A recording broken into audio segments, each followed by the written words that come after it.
जय श्री कृष्णा। आज हम समझेंगे श्रीमद् भगवद गीता के 6ठे अध्याय का 3रा श्लोक। यहाँ पर भगवान श्री कृष्ण अर्जुन से कहते हैं, आरूरु छोर मुनेर योगम कर्म कारणम उच्यते योगारूढ़स्य तस्यैव समः कारणम उच्यते। इस श्लोक का सबसे पहला शब्द है आरूरु छोर मुनेर योगम। इसमें 3 शब्द है, आरूरु छो मुने योगम। आरूरु छो का मतलब होता है आरूढ़ होने की इच्छा वाले, मतलब कि जो मन से चाहता है कि मैं इस काम को करूं।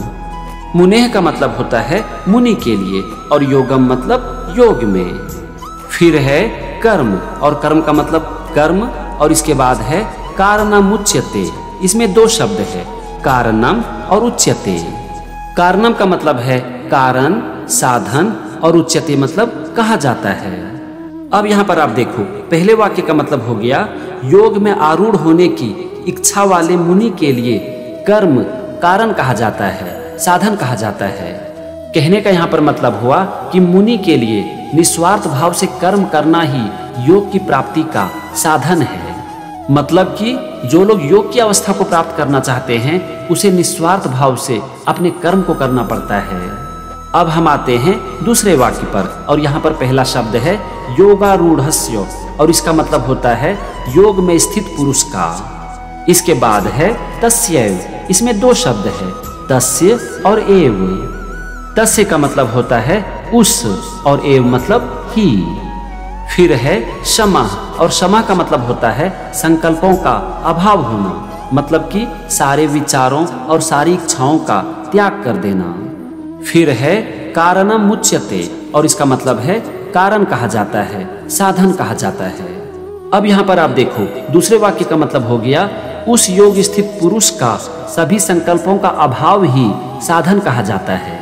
मतलब कि इच्छाओं और कामनाओं का ना होना योग में स्थित रहने का साधन है। कहने का मतलब हुआ कि अगर आप योग में स्थित रहना चाहते हैं तो आपको अपनी संपूर्ण इच्छाओं और कामनाओं का त्याग करना पड़ेगा।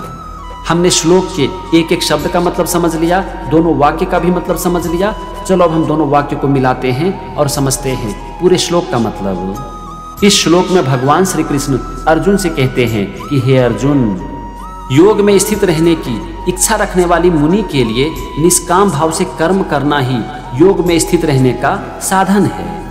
उस योग में स्थित पुरुष का संकल्पों का अभाव ही योग में स्थित रहने का साधन है।